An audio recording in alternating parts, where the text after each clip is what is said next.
খাওয়ার পর বাড়ির সবাই জিজ্ঞাসা করছে কি এমন দিয়েছি যে এত বেশি সুস্বাদু হয়েছে। এটা কিন্তু চিংড়ি মাছের মালাইকারি নয়, চিংড়ি মাছের মালাইকারিকে টক্কর দেওয়ার মতো দারুণ সুস্বাদু রেসিপি। আর এখন বাড়িতে ছোটখাটো অনুষ্ঠান হলেই চিংড়ি মাছ এইভাবেই খেতে চাই। তো চিংড়ি মাছের এই রান্নাটি করার জন্য প্রথমে এখানে নিয়েছি বাগদা চিংড়ি, তোমরা গলদা চিংড়িও নিতে পারো বা এর চেয়ে যে ছোট চিংড়ি হয় সেটাও নিতে পারো। ভালো করে পরিষ্কার করে নিয়েছি, মাথায় যে পটি থাকে সেটাও ফেলে দিয়েছি, আর পেছন দিকে একটু কাটা থাকে সেটাকে ফেলে দিয়ে ভেতরে যে সুতোর মতো অংশ থাকে সেটাকেও টেনে বার করে নিয়েছি। আর এখানে চিংড়ি মাছের খোসাটাকেও রেখে দিয়েছি, তোমরা চাইলে ফেলে দিতে পারো। চিংড়ি মাছের খোসাটা রেখে দিলে ভেতরের মাংসটা খুব বেশি শক্ত হয়ে যায় না, একদম পারফেক্ট ভাবে কুক হয়। এখন এর মধ্যে সামান্য নুন আর হলুদ দিয়ে ভালো করে মাখিয়ে নিতে হবে। তো ভালো করে নুন হলুদটাকে মাখিয়ে নিচ্ছি। মাখানো হয়ে গেলে এগুলোকে একদম বেশি তেল দিয়ে ভেজে নিতে হবে। তো ভাজার জন্য চুলোর উপর একটা কড়াই ভালো করে গরম করে নিয়েছি, তারপর এখানে পরিমাণ মতো তেল দিয়েছি। তোমরা যে কোনো তেল নিতে পারো, আমি এখানে সাদা তেলটাই ব্যবহার করেছি, মানে রিফাইন তেল। তেল একদম ভালোভাবে গরম হলেই তারপর চিংড়ি মাছগুলো তেলের মধ্যে দিতে হবে। এখন চুলোর ফ্লেমটা মিডিয়ামে রাখবো, মিডিয়াম ফ্লেমে 3 থেকে 4 মিনিট মতো ভেজে নেব। চিংড়ি মাছ খুব বেশি কড়া করে ভাজা যাবে না, তো হালকা একটু ভাজা হয়ে গেলেই তুলে নিতে হবে। তেল ঝরিয়ে একটা প্লেটের মধ্যে তুলে রেখে দিচ্ছি। এখন এই তেলের মধ্যেই কিছু মশলা অ্যাড করে দেব, যেমন হাফ চামচ গোটা জিরে, একটি তেজপাতা 2 টুকরো করে, আর গোটা গরম মশলা। এখন এই সমস্ত কিছু হালকা একটু ভেজে নিতে হবে। তারপর এর মধ্যে দিয়ে দিতে হবে 1 কাপ পেঁয়াজ কুচি।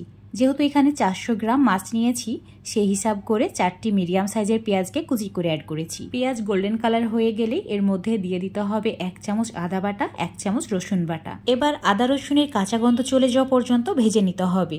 তো মিডিয়াম আঁচে ওই 2-3 মিনিট মতো ভেজে নিয়েছি।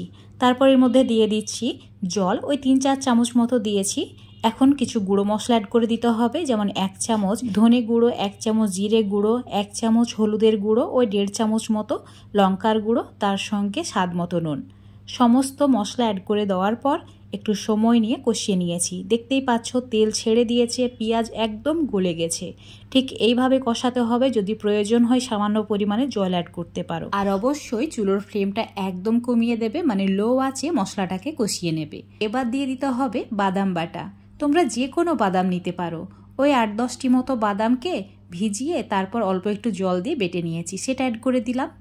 এবার প্রায় 5-6 মিনিট লো আছে আবারও কষিয়ে নেব। দেখতেই পাচ্ছ গ্রেভিটা ঘন হয়ে গেছে আর তেলটাও ভালোভাবে ছেড়ে দিয়েছে, খুব সুন্দরভাবে কষানো হয়ে গেছে। তো এবার এর মধ্যে দিয়ে দিতে হবে জল। এখানে 1.5 কাপ মতো জল ব্যবহার করেছি, যেহেতু আজকের এই চিংড়ি মাছের রেসিপিতে কোনো রকম ঝোল থাকবে না, একদম হালকা একটু ঝোল থাকবে, তাই এখানে জলের পরিমাণটা কম দিতে হবে। 1.5 কাপ মতো জল দিয়ে জলটা যখন ফুটতে শুরু করেছে তখন চিংড়ি মাছগুলো অ্যাড করেছি। ভেজে রাখা চিংড়ি মাছগুলো দিয়ে ভালো করে একবার মিশিয়ে নেব। এভাবে নেড়ে নিয়ে এবার ঢাকা দিয়ে হাই ফ্লেমে 3 থেকে 4 মিনিট মতো রান্না করব। তোমাদের এখন 4 মিনিট পর দেখাচ্ছি। দেখতেই পাচ্ছ সাইডে কিন্তু তেল ছেড়ে দিয়েছে। তো একবার নাড়াচাড়া করে নিতে হবে, না হলে কড়াইয়ের নিচে লেগে যেতে পারে, যেহেতু আমরা বাদাম ব্যবহার করেছি। ভালো করে একবার নাড়াচাড়া করে নেওয়ার পর এবার এর মধ্যে দিয়ে দিতে হবে সামান্য পরিমাণে ঘি, ওই হাফ চামচ মতো ঘি দিয়েছি। আর দিয়ে দিচ্ছি 1 চিমটি মতো শাহি গরম মশলা। অবশ্যই এখানে একটু গরম মশলা দিবে, তাছাড়া অন্য কিছু দেওয়ার প্রয়োজন নেই, যেমন ধনে পাতা একদমই দেবে না। এই রেসিপিতে এইটুকুই মশলা দিলেই যথেষ্ট। এখন ঢাকা দিয়ে লো ফ্লেমে ওই 5 মিনিট মতো রান্না করে নেব, তাহলে হয়ে যাবে। আর মাঝে মধ্যে একবার করে ঢাকা খুলে নাড়াচাড়া করে নিতে হবে, তা না হলে কড়াইয়ের নিচে লেগে যাবে। তো দেখতেই পাচ্ছ তোমাদের 5 মিনিট পর দেখাচ্ছি, চিংড়ি মাছগুলো খুব সুন্দরভাবে সেদ্ধ হয়ে গেছে আর গ্রেভিটাও ঘন হয়ে এসেছে। এখন এর মধ্যে বেশ কয়েকটি কাঁচা লঙ্কা দিয়ে দেব, জাস্ট ফ্লেভারের জন্য। তো কাঁচা লঙ্কাগুলো কেটে দেবে না, এভাবে গোটাই দিয়ে দিতে হবে, তাতে এই রেসিপিটা দেখতে অনেক বেশি লোভনীয় লাগবে। তো এখন চুলোটা অফ করে দিয়ে ঢাকা দিয়ে দেব, ওই 2-3 মিনিট এভাবে রেখে দিয়ে তারপর তোমাদের দেখাচ্ছি। দেখতেই পাচ্ছ যেমন দেখতে লোভনীয় হয়েছে, সেই রকম খেতেও সুস্বাদু। এত বেশি সুস্বাদু যে সাদা ভাত, পোলাও যেটাই হোক না কেন এটা থাকলে একদম জমে যাবে। আজকের এই চিংড়ি মাছের ঝাল রেসিপিটা তোমাদের কেমন লেগেছে অবশ্যই কমেন্ট করে জানাবে। ভালো লাগলে বাড়িতে একবার ট্রাই করে দেখবে। আশা করছি যাকে খাওয়াবে সেই তোমার প্রশংসা করতে বাধ্য হবে।